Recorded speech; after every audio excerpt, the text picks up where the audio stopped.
Hey guys, in this video we're going to talk about the product of a binomial and a trinomial. So how do you get the product of a binomial and trinomial? Well, before you learn how to multiply them, you need to learn what a binomial and trinomial are. Both of them are kinds of polynomials. A binomial has 2 terms and a trinomial has 3 terms. As you may or may not know, there's a special way of multiplying for the product of a binomial and a trinomial. However, in order to multiply it that way, they have to follow 3 special conditions. Number 1, the first term of the trinomial has to be the square of the first term of the binomial.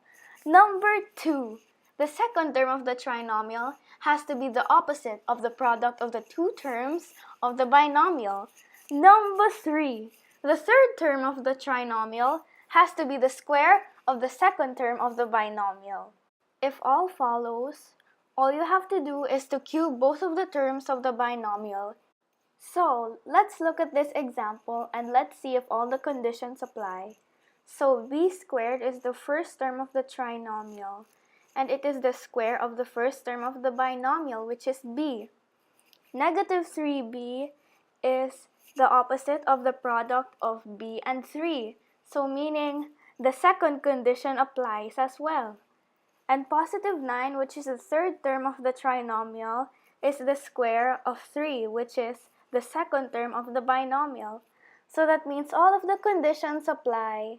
So now all we have to do is to cube both of the terms of the binomial, which means the answer is going to be b cubed plus 27. Wait a minute! You're probably thinking, what if the conditions don't apply? How do we solve it? Well, you're just gonna have to use distributive property. Hey look, another example! Well, this one looks pretty easy, so if you want, you can pause the video and then solve it by yourself. Okay, let's discuss.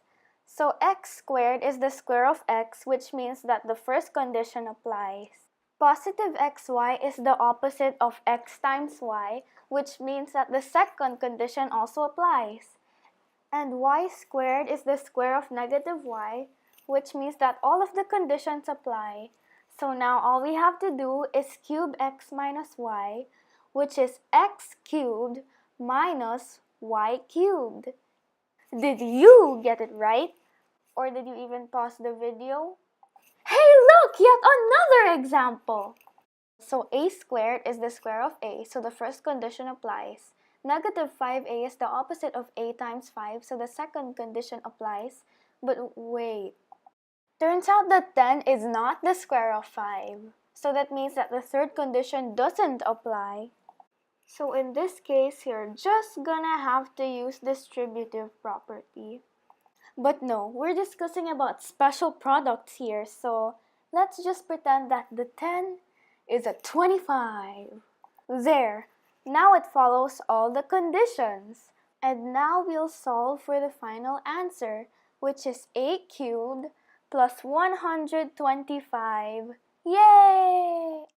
Here's the summary of all of the lessons in this video. Thanks for watching!